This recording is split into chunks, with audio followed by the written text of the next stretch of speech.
Hello and welcome to the Disruption Code, this episode of the Event Manager podcast with Shawn Kanungo. I'm Miguel Neves, the editor-in-chief of EventMB, and on this episode, I'm joined by none other than disruptive innovation keynote speaker Shawn Kanungo, and we talk about disruptive innovation and his story and how he got to be a speaker on disruptive innovation. We talk a lot about hybrid events and how they are still so new, and we are developing different ways of using hybrid events. We talk about Shawn's amazing studio production and the team that he works with to make all his video and all his virtual events look as good as they can. We talk about the importance of looking good in virtual events or at any event and how that really helps to carry the message. We talk about the next season of events and how they are going to be hybrid and in person and a mix of different events. And of course, we talk about Shawn's favorite topic, NFTs, and how we can apply NFTs to events. I hope you enjoyed this episode. I hope you subscribe and leave a review of this podcast wherever you get your podcasts. Thank you very much for listening.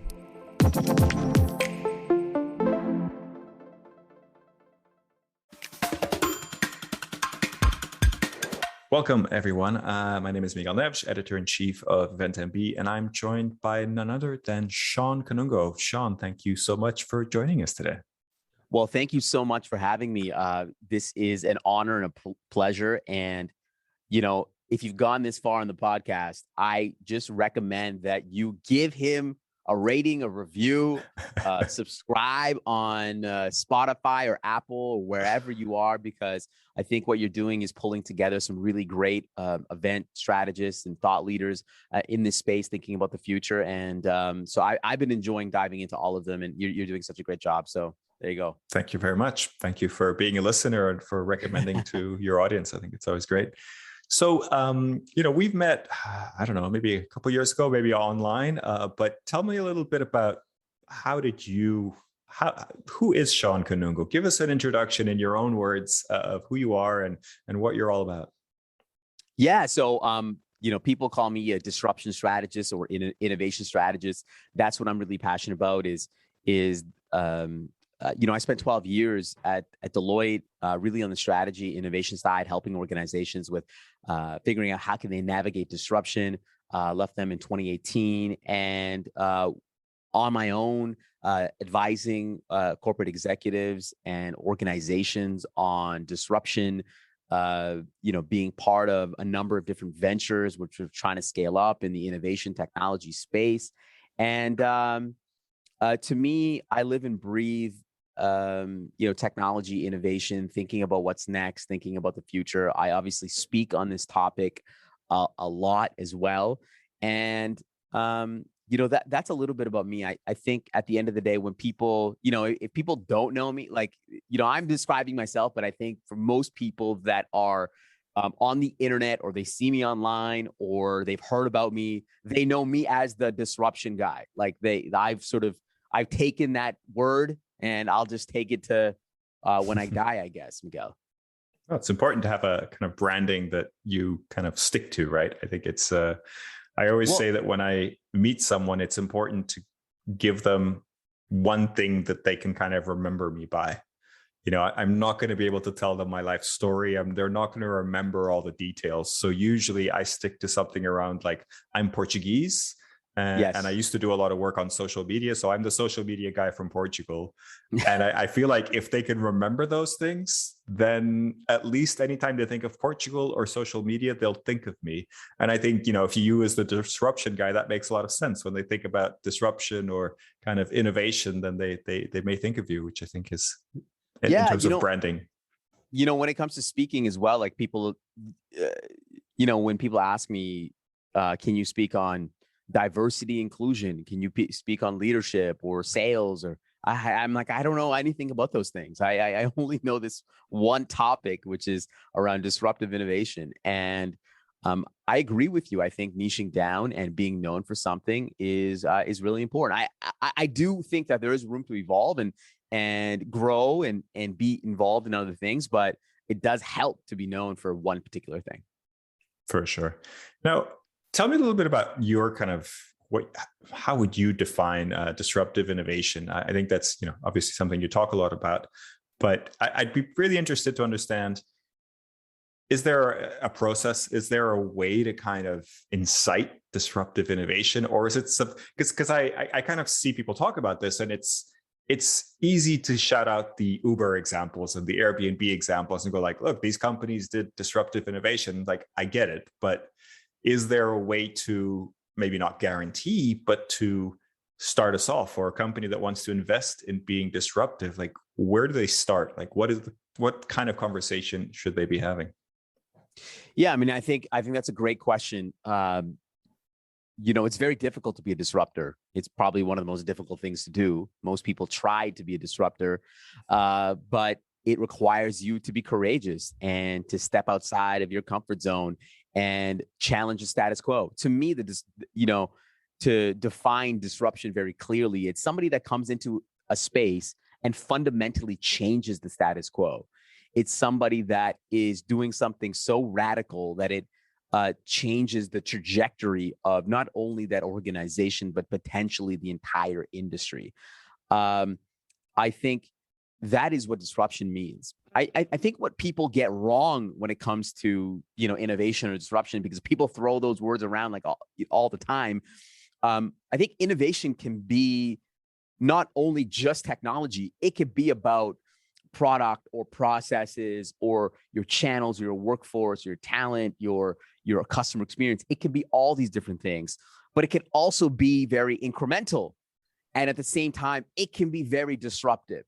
And so I think for organizations that are trying to be disruptors, to start, they have to be innovators, right? They have to develop a culture of innovation, allowing their people to try new ways of doing things, to experiment with new ways of doing things.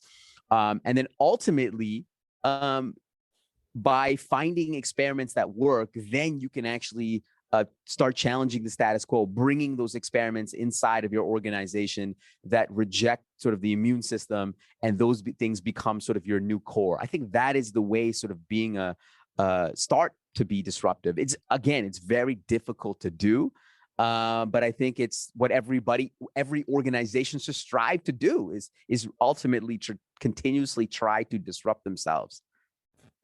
Interesting. And you talked a little bit about the disruptive culture. Is that a leadership thing? Is that something that has to come from the top in terms of, we are now a disruptive company and we have to do disruptive things? What does that mean? I believe that I wouldn't describe it as a disruptive culture, but ultimately a culture of innovation. And I think it does have to come from the top, where you have to empower people from the bottom. Like, you have to empower everyone to go off and innovate, try new ways of doing things. Like, to me, innovation is permissionless. The biggest mistake people do when it comes to innovation is they get into innovation theater, right? They hire a chief innovation officer, a chief digital officer. They have, these brainstorming whiteboard sessions. They they have an accelerator, they have an incubator, they are, playing in this innovative theater, when in reality, the way of actually letting your innovation sort of fuel the organization, or allowing it to be free, is just empowering people to try new ways of doing things. And I think that's actually very, it sounds really good in practice, but to actually put it into execution is very difficult, because that means changing your performance management. It's actually changing your compensation. It's changing how you organize your talent. Like, imagine compensating people for taking shots and taking failures, saying you're going to get compensated for failing 9 times out of 10. No one does that. So it's to truly build a culture of innovation requires leadership to take a step back and allow their people to try. And also, I mean, I've heard this a few times, but I think that idea that you don't punish failures, right? As long as there's an idea, as long as something was tested, as long as something was tried for good reasons, and then failure is something that hopefully the organization can absorb and learn from, right? And kind of use that as fuel for future things. And I think you just hit on it, the key piece at the end there, which was learn from something. I think ultimately, if you try an experiment and you don't learn from anything, then that's a bad idea. That's a bad experiment. And yes, somebody should be reprimanded for taking that experiment with no learnings whatsoever.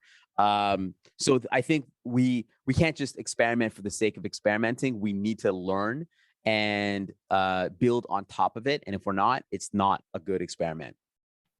Great. That's really interesting. So let's jump to the event that you did a few days ago. I was in the audience, checked it out, the Digital Disruptor. You were one of the keynote speakers, one of two, I think. You were sort of towards the end of the event. It was a bit different. It was hybrid. It really kind of sold itself as being a really different type of event. What was your view as a speaker, and what did you kind of like about it, and what did you think? What did you learn from it? Well, to be honest with you, we learned a ton, and I want to give a shout out to Heidi and the entire crew at the Digital Disruptor, because they really put on an ambitious event, and the production level was high.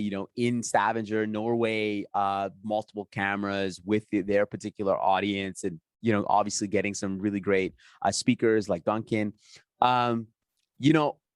For us on my side, on our production side, I think it was we had a lot of fun doing it. At the end of the day, to me, the goal is for at least a couple people in the audience to start the next day and changing their behaviors, trying something that they've never tried before, or doing something different. Or, I talked about a couple different pieces, whether it's around innovation or blockchain, and, just people sort of diving into it. To me, that is the barometer for success. But I think when it comes to hybrid, I mean, that was probably the second hybrid where I was the person on screen while, you had people virtually and then people in the audience. Normally when we've done a hybrid, I've been with an audience in front of me. So imagine doing something for the second time in your life. And for the first time, actually engaging with an audience on the ground floor, which was really cool. And I thought that was executed really well. I think it was the first time that an event organizer tried something incredibly ambitious. And it was admirable. Were we totally happy what we did on our side? No, I think we learned a million different things. And it's because it was only the second time we did it. We've done hundreds of different virtual events, and we're kind of starting to learn what makes a really great virtual event. I mean, we haven't really even started in hybrid, and it's so difficult to engage people in person, online. And I said this at the end, during the Q&A. They asked me about the hybrid, and I said, I've never had a threesome, but being able to please both parties on site and virtually is extremely difficult to do. And I'm not sure if we accomplish that. I know with, Duncan, who's a phenomenal speaker as well, like he did a great job engaging the in-person audience, but perhaps he could have done a better job engaging the virtual audience, and just going back and forth. And I just thought that it was an incredibly ambitious effort, and I think we got a lot of learnings out of it. And I hope a couple people, learned some pieces out of it and were able to go off and change their perspective on a couple things. What did you think? You were there as well. Like, I'd love to get your thoughts. I agree. I think Heidi has to be congratulated. I think it's challenging.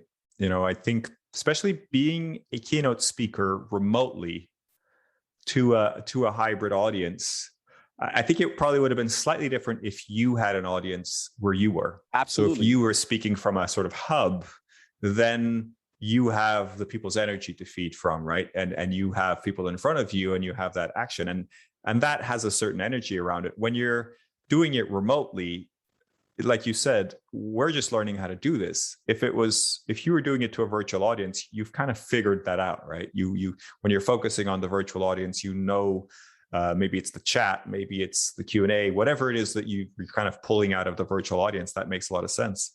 When the audience is there in person, I think it's tough. And I think it's a tough ask for a live audience, for an in-person audience, to then watch a keynote on a screen. Oh, because how many people want to watch, a keynote while you're in person and you're watching a video? It's very difficult to pull off. I mean, unless it's a movie that's like, billions of dollars of production. I mean, even at that point, you may want to still go on your phone. It is a very difficult ask from the audience perspective. So I totally agree with you. Yeah, no, I just think so I've been part of a number of events that have done some sort of hybrid setup. And with hybrid, there are so many different combinations, right? But let's say I was doing a Zoom-based event recently, and one of the speakers wanted to kind of show off a little bit more of a hybrid setup. So it actually turned out being 3 speakers sitting at a table in kind of an office. And when everybody else is virtual, everybody else is remote, large on the screen, and then 3 people are sitting in a room together, it's just instantly a different dynamic. And then the kind of the audio issues and the visual issues, like they can't see us as well, and we can't see them as well, and they can't hear us as well. So it's sort of like, I'm not saying virtual is perfect by any means, but when everybody's virtual, you know where to stand. You know how to make that screen in front of that person come alive. You know what you have to do. When some people are virtual and some people are in person, then it's really hard to have that balance. And I think you guys did a great job, both you and Duncan, but it's a really hard task. And like you say, I think getting people that are in person in the room to see a speaker remotely is a hard ask, is a really hard thing to ask people to do. I was recently in Vegas for an event, and it was a hybrid event as well. And there was like hundreds of people in this in one of the auditoriums, and they were watching somebody on screen, like basically in their house, with a headset on, no engagement, and I was just baffled. I'm like, I'll text you the video after. I was baffled because I'm like, how is this where we got to in terms of a hybrid event that we're just watching somebody on screen? It can't be it. It can't be it. And I think what the Digital Disruptor did really well is they did have an in-person moderator there. And she was unbelievable, trying to create a little bit of energy with the audience that I couldn't provide because I wasn't physically there. While people, were on site. And I think she did a great job at trying to at least pull some people together at the very least. It's such a hard ask. And I think it asks the question, Miguel, like, can we do hybrid? Is it possible? Are we just, because I see a lot of people talking about hybrid and how to do a great hybrid event. And I'm thinking to myself, is it too difficult to pull off? Because if I'm at a party and I think about events as like a magical space, where you're colliding with other people, you see people you haven't seen before. There's something about going somewhere and being part of an in-person event that you can't replace. And I'm thinking to myself, is it even remotely possible to create an unbelievable hybrid experience for both the virtual attendees and the in-person attendees? Is it possible? I guess more so for the virtual, because I think if you're in person and you call it a hybrid, but still everything is just in person, then you'll say it's great. But I'm saying both of them together, is it even possible? The event is hybrid, but nobody's having a hybrid experience. You're either having a remote online experience, right, or you're at the event. So I think it's a good question.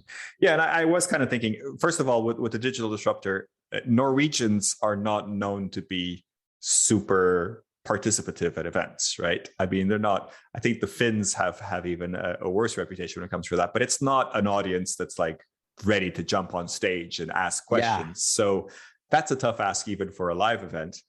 But I was thinking for the virtual audience, I think both you and Duncan did a good job. But I think if you were able to just focus on the virtual audience would have, had a lot more attention, would have felt a lot more engaged, right? Because you're trying to kind of engage these two very different audiences, and the challenge is this live audience. So you're kind of focusing a lot of energy on them.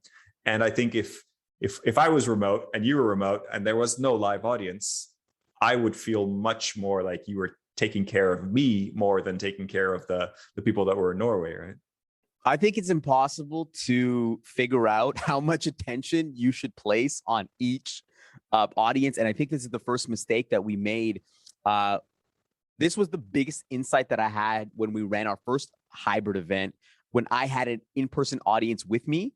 And I think that we dropped the ball on this too, is I was focusing way too much attention again into the in-person audience. We had maybe 50 people in person and we have 300 people virtually. And I was spending probably 70% of my time with people in person, which kind of, as a human, it kind of makes sense. These people showed up. So maybe I should, you put my attention on them. But I should have remembered, by the way, there's actually 300 people online and my attention should have been more on them. How do you figure out what the balance is? That's why I'm saying it's so difficult to please both audiences. And it's, I don't know, like I can't wait for us to get past this sort of first inning where we're like, oh, we approached it in this sort of way. It's completely wrong. I know there's an angle of approaching hybrid that I haven't really figured out yet, or we haven't figured out yet, that is going to unlock what hybrid truly, truly means. But at this point, we need people like the digital disruptor to continuously push, the narrative and try these experiments so that we can learn from them. And I thought it was an unbelievably ambitious effort, and I applaud them. No, I think it's very true. Somebody I've done a lot of work with, Garrett Heikup. He runs a company called Live Online Events. And they've actually been doing hybrid events for a long time, mainly in the sort of association world. And again, what we mean by hybrid changes, depending on the event, but they've essentially been doing live streams from mainly association events for a long time. And a lot of these end up being, live stream of the speaker on stage. And then when there's sort of dead time in the audience, the virtual audience gets interviews, gets sort of exclusive content. So it's more about sort of contextualizing, and his role is normally the one of a moderator, not necessarily a speaker. And he always advises that there should be two moderators. There should be a moderator for the live audience, a moderator for the online audience. At some points, you should sort of connect those two to make sure that everybody can hear everything, but it's not necessarily that easy to do that. So I think also the format of events helps a lot. I think a sort of interview style format, a conversational format, I think works pretty well for both types of audiences. I think the keynote delivery kind of high energy is a bit more challenging, because then you're dividing your energy in a way. I don't know about you, but whenever I've done keynotes, it's so important to feel that energy from the room and to sort of have as part of the keynote some sort of interaction, raise your hand, let me know if you agree, whatever. Totally.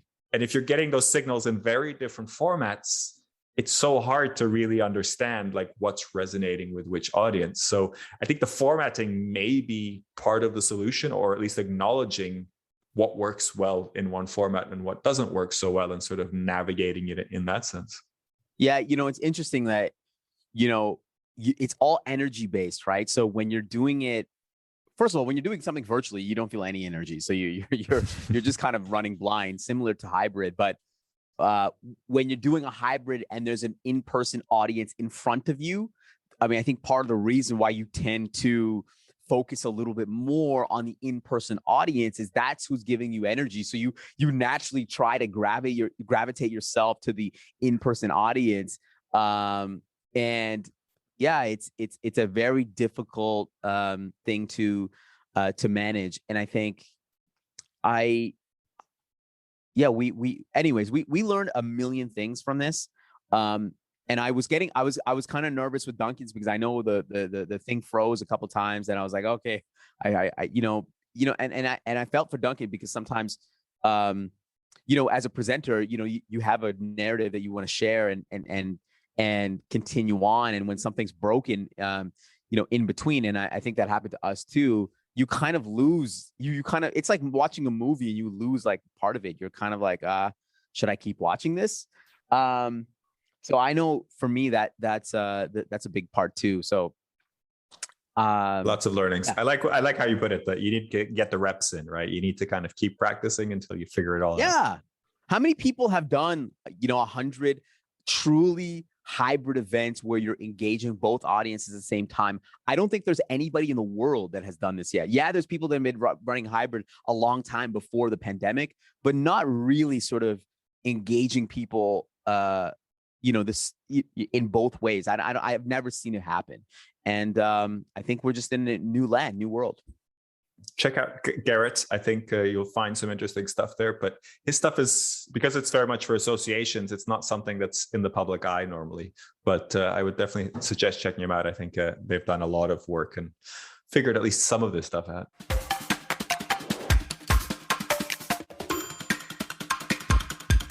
So Shawn, I think, as the disruption speaker, one of the things that I noticed that you've done, which is really interesting from my perspective, is that you went out and you hired, I don't know exactly the deal, but you essentially, every time I've seen you speak and every video that I've seen you do is from a specific theater. And I know you've set up quite a high production level crew there with sound, cameras, all that kind of stuff. Yeah. And for me, that's quite a unique approach, because I used to be more of a speaker, and I do quite a bit of speaking as well. And I've seen a lot of speakers invest heavily in creating their home studios, which is, have a spare room and buy a nice microphone and figure out how to use Ecamm or whatever it is. Yeah. You didn't take that approach. You went for, a very different approach. Could you tell me a little bit about the thinking behind that and how that worked out? Yeah, I mean, I think I'm a psychopath. I don't know. At the beginning of this pandemic, when it hit, and things sort of pivoted to virtual, I thought it was going to be a home game for us and my team, because we've been doing so much video stuff over the years. And I literally called the filmmakers that I normally work with, and I specifically say that they're filmmakers. They're not event people. They're not like, they don't run events. They are filmmakers. They do documentaries, and that's what they do. I said, have you guys ever done a live stream before? They said they've never done one before. So, well, let's try to figure out how can we create the best virtual experience that people have seen. And I think, of course, the content is obviously the most important piece. But for me, I think theatrics is a big piece of what I do. Like I love making the presentations big and bold and unique and differentiated. I mean, I think it goes back to my topic around innovation. If you watch an innovation speaker and they're looking like they're in a hostage video, I mean, it's not going to signal, you're not going to get that much confidence out of it. We were also lucky. We've shot some stuff in a theater before, and I think part of the reason why we love the theater vibe is because the lighting's already there. I mean, part of it is the economics. The lighting's already there. They've already spent hundreds and thousands of dollars of lighting in there. There's a stage already. It's built for performance. I mean, throughout history, theaters have been the epicenter for performance. So to us, it always made sense that a theater might be a great way to do an event, whether it's in person or hybrid. And so there was a theater that we knew and we shot in, and we asked them, hey guys, like, has anybody ever done this? They're like, no. So we went in there and we tested the place out, lighting and whatnot. And, through hundreds of different events, we've kind of sort of figured out how to run an event there.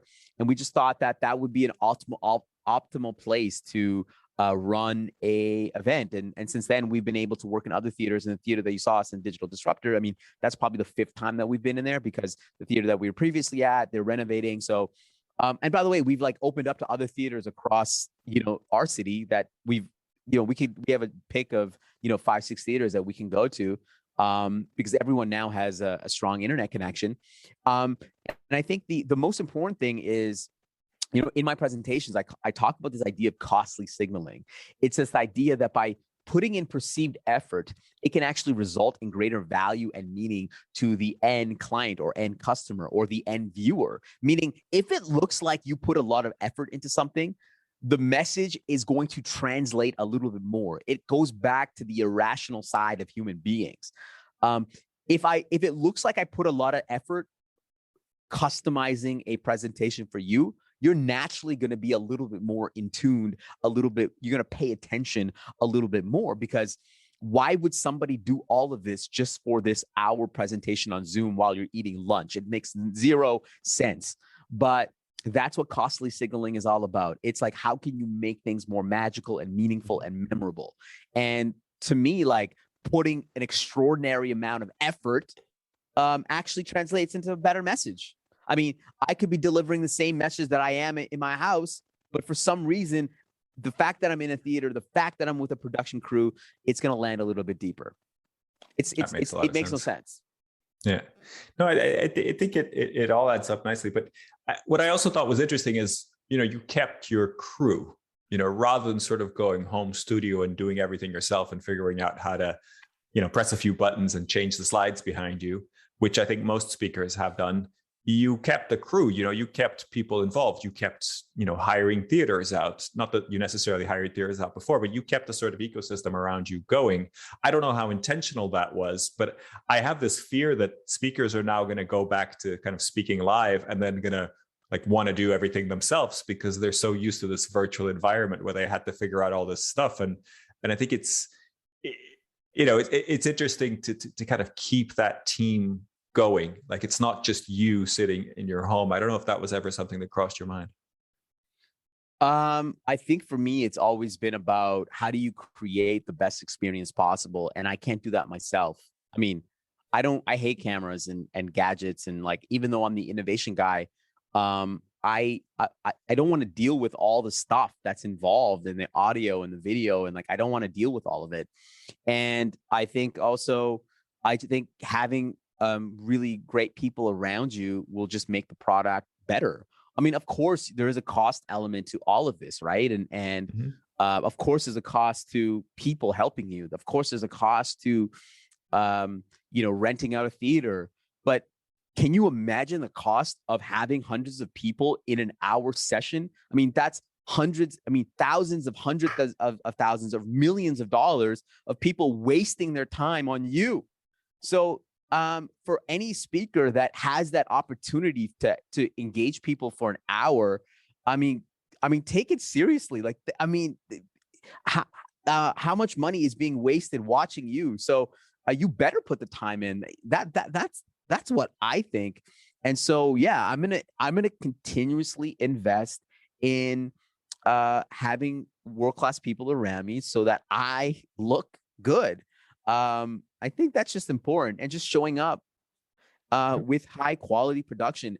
If you go on YouTube and you put my name in, Shawn Kanungo, into YouTube, you won't find a single video that's shot on an iPhone or that's not well produced, because I want to also project the fact that, listen, when you hire me for anything or you interact with me, that it's going to be high quality.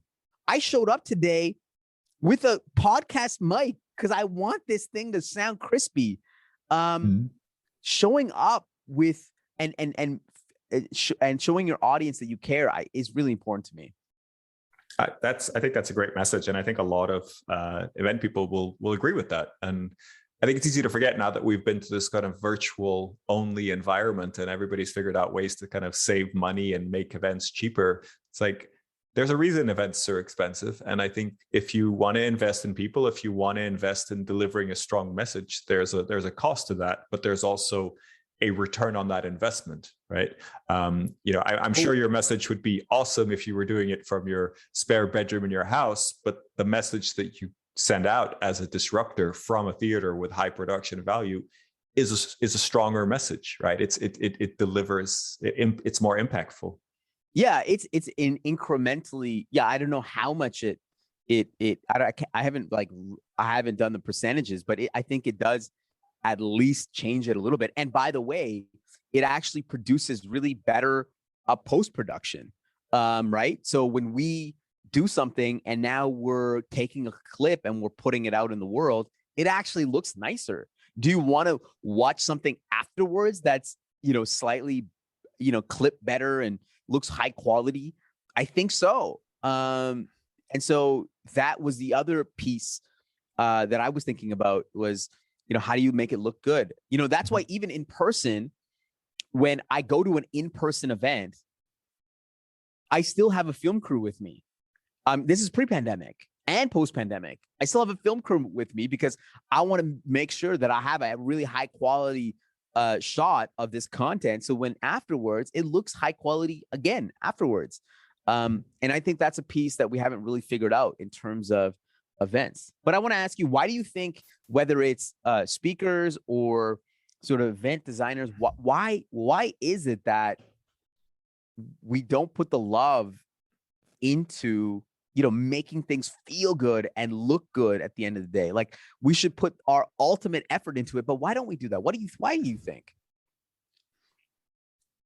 Good question. I mean, the amount of CEOs that I see, running important virtual events with a laptop on their lap with terrible sound and terrible lighting and not really caring. And I've been on the production side of that and sort of asking people to turn and put lighting on and do stuff, and a lot of people just won't do it. They'll say like, yeah, I'll work that out later, and then they show up for the event and it sounds terrible. And I don't know, I think maybe part of it is that they see the virtual medium as inferior.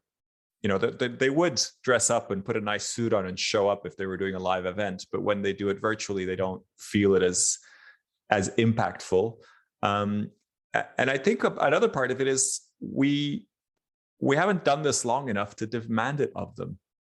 Yeah, I think if this, I don't know, maybe this will be on BuzzFeed or whatever. If there's people saying, hey, CEO of whatever company, you got to like look good on camera if I'm going to watch you, or else I'm going to not pay attention. I think that kind of message, we know that as event people, but I think maybe that message hasn't gone through yet. And yeah, I think it's just unfortunate. We are definitely seeing kind of lower numbers, lower attendance when it comes to virtual events. And I think that's part of the issue. It's not necessarily that virtual events are worse. They're different, as you say, but when people don't make an effort, how do you expect the audience to make an effort? Oh my God, that's it. I think you just hit it right on the head. That was the line. Yeah, I totally agree. And I the unfortunate piece, like I would love for every CEO, every speaker that shows up to a virtual event to show up with effort, because it's going to raise the value of virtual events as a whole. And unfortunately, what has happened over the last 18, 19 months is that, people are zoomed out, right? They have Zoom fatigue because they've seen way too many crappy events. They've been part of way too many Zoom meetings that are, not that should have great. been an email. And, yeah. And that's really unfortunate. So, yeah, we're going to continuously try to elevate. We're always trying to elevate the experience virtually. And then even with hybrid, I'm excited. Like, to me, it's like, it's new land. So I can't wait to continuously experimenting and figuring out what this is all about. And I think that goes to my sort of DNA. When everything is new, I just get excited and I want to try. It's disruptive innovation. It's a good thing to disrupt at this point. I mean, I have this thing that I say that when it comes to a virtual event, when people are watching online, the event is the guest in somebody's house, not the other way around. When you go to a live event, you're the guest. You walk in, there's a red carpet, you go and sit down in the audience, you're the guest at the event. But in virtual, the event is the guest in your house. So you got to show up nicely dressed. You got to show up looking good as the virtual event and be a good guest. And then people will pay attention, because if you're not a good guest, they'll switch you off, right? They'll disconnect, whether it's mentally or physically. I see that's great. I think that's showing up with a nice bottle of champagne so that people are like, oh, she or he really cares, I think is I think that's a Is really important. great analogy. I think also So I think we forget the fact that I have no idea what people are doing on the other side of a virtual event. Forget hybrid. Let's just talk about virtual. I have no idea what people are doing on the other side. They could be going on Twitter or TikTok, and I think they probably are. I mean, I would argue that even if you had, Donald Trump giving Barack Obama a massage, you would still be on Twitter. Like, I just think that there is, I mean, I see it with my wife or even myself. Sometimes I'm watching like an Avengers movie where they put hundreds of millions of dollars into the production, and I'm looking on the internet for something. Like, I think when you're the only thing that prevents us from not going on our phone when we're in an in-person event is because it looks bad to our neighbor that we're on our phone. And so I just think that's why everybody sits in the back row so that nobody will actually see the right. I do this thing sometimes at in-person events when I can go to them, and I kind of stand behind the last row and I look at how many people are on their phones. And every time I've done this exercise, I usually see more than 50% of the audience on their phones. We like to think about the in-person events as being super engaging and everybody's watching everything, but it's just not true.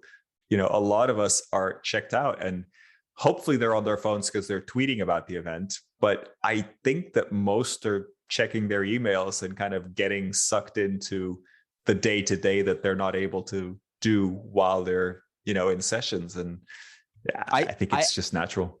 I think we should take a page from the comedy shows where they use Yonder and they put people's phones in, and so that you're totally immersed and engaged into the actual content. I've never been to a business conference yet where they've done that, but I think we should invest in that. And I think the comedians that do that, they've all said that they get a better engaged audience when the phones are off. And it's funny when you go to a show with Yonder, you'll see people like randomly like just touching they'll like look for their phone even though they know it's not there. It's just like an instinct that we have. Like, where is it? Is it in my pocket? Like, it's wild. I mean, that's how addicted we are. It's the ghost vibration, right? When you think your leg's vibrating and your phone's not there. So what are your plans for the fall season? We wanted to talk a little bit about kind of what's happening with events. I guess hybrid is a big thing. Do you have a lot of hybrid events kind of lined up, or what are you seeing for the fall season?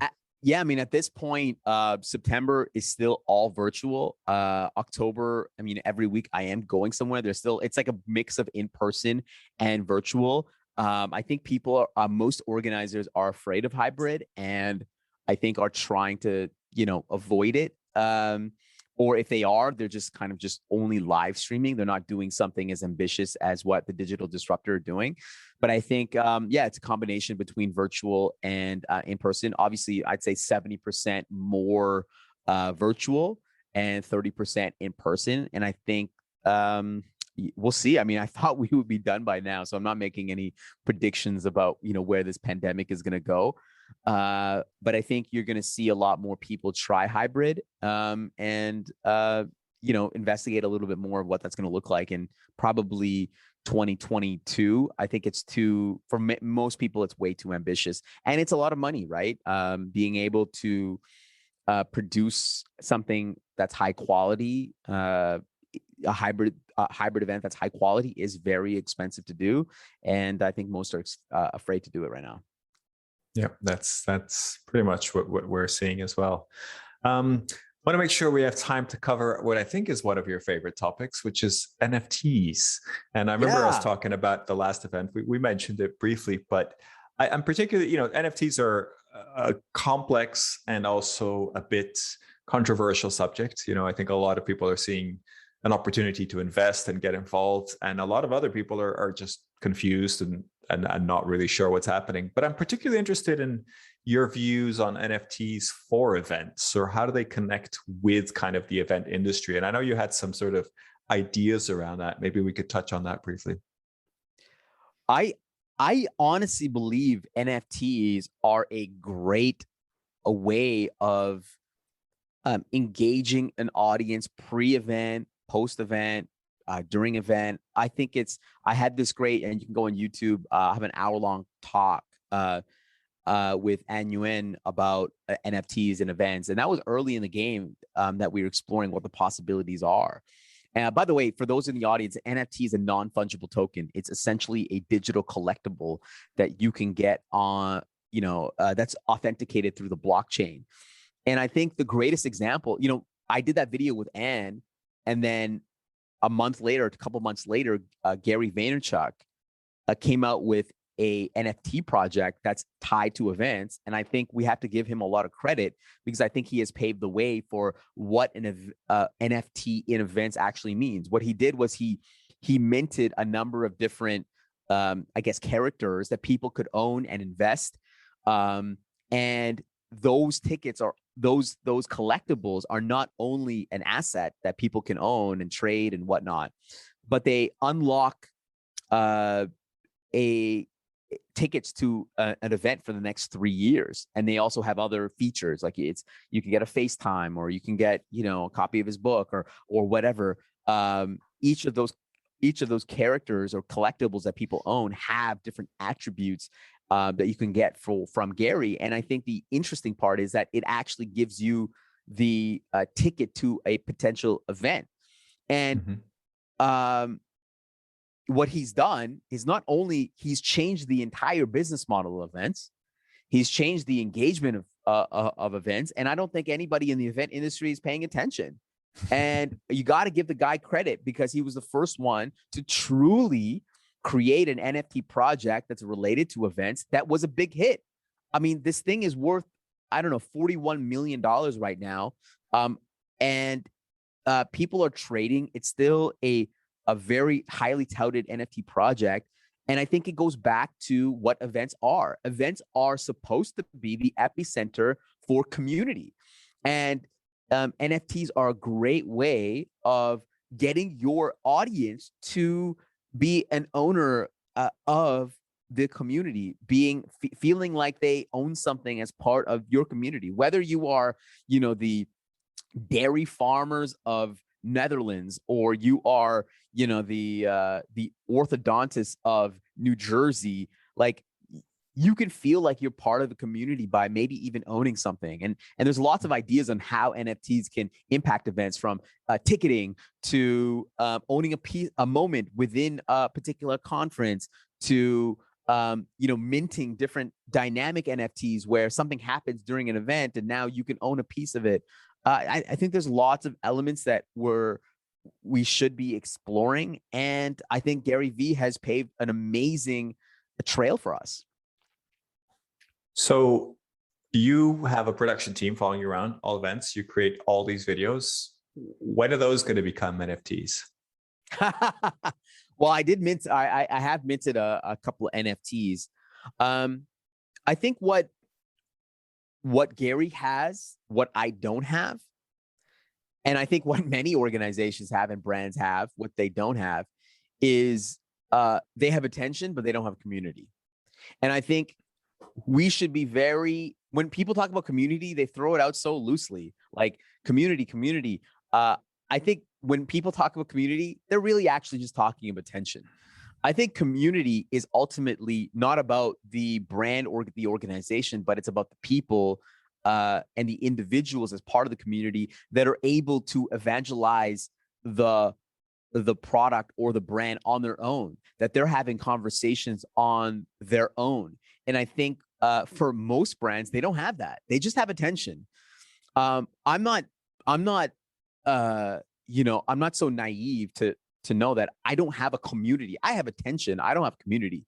Gary Vee is at a level where he does have a community. You can see it in his Discord that people are talking about him, but also they're talking to each other as well.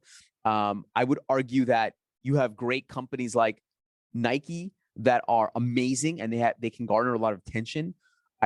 Potentially they might have pockets of community, but so I And I think events actually do have community. I think you have like-minded people from different industries that are coming together that are they do have community. And I think that is an unbelievable trait to have, because most companies and brands don't have that. And so how can we actually utilize this community for good and change the business model and change, get into this NFT space? I think it's really, really exciting. So I would love to get to a point where I start developing a community, and that's going to take time and investment. And I can't wait to get to there.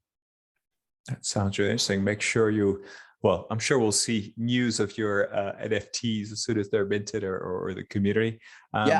I am working on something, but I'm not ready to release that yet. But I don't want to do something that's kind of right now we're in NFT.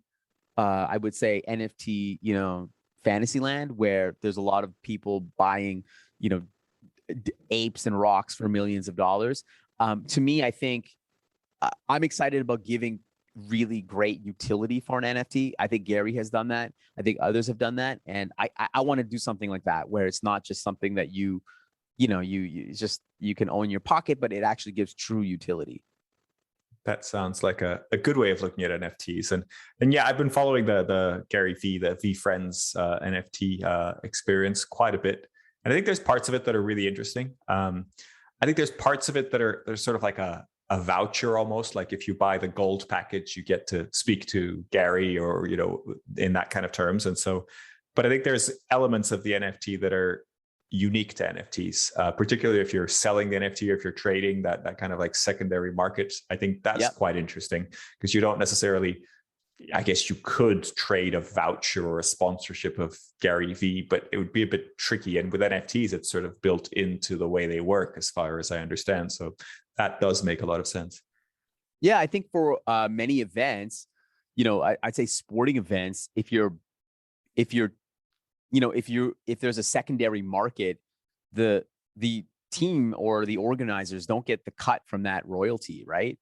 Mm-hmm. It's just traded on a secondary market. They don't get a piece of that. And I think with NFTs, it's already built into the code that you do get a piece of the resale. And I think that's super disruptive. And I think that changes the business model. So it does also push people to be early investors, right? Because if you're the first investor, then you get to have that derivative kind of revenue from the selling of the NFT. I don't know if it works. I don't know exactly how it works, but I don't think that if you're in the secondary market, do you keep then accumulating those kind of deals, or is that only for the first purchaser? That's only for the first, the person that, depends how the code is written, but the person that essentially is the minter, the organizer, the original founders, essentially, of the NFT. In most projects, they're the ones that are benefiting from it. And by the way, there's I've seen unique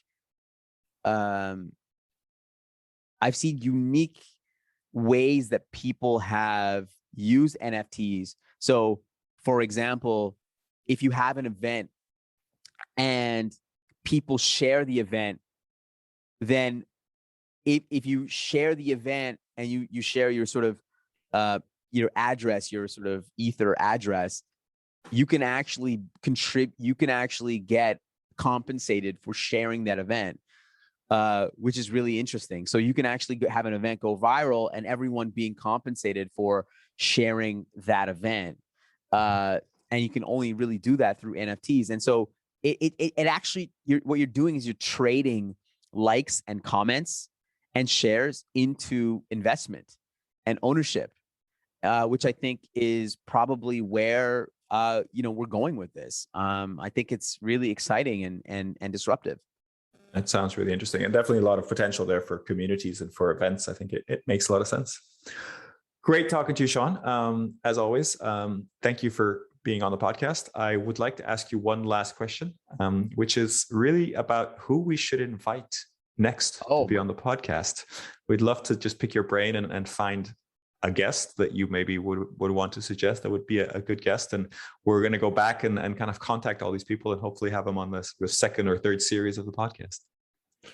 Well, first of all, you're doing, like I said, again, if you've gotten this far during the podcast, please subscribe, rate, review. It would really help. It's a great podcast and putting a lot of effort into it because you are curating some awesome folks within the event industry. I think it would be great to have Gary V. I think what he's doing with V Friends is great. I think getting somebody like that's in the NFT space at the intersection of NFT events would be awesome.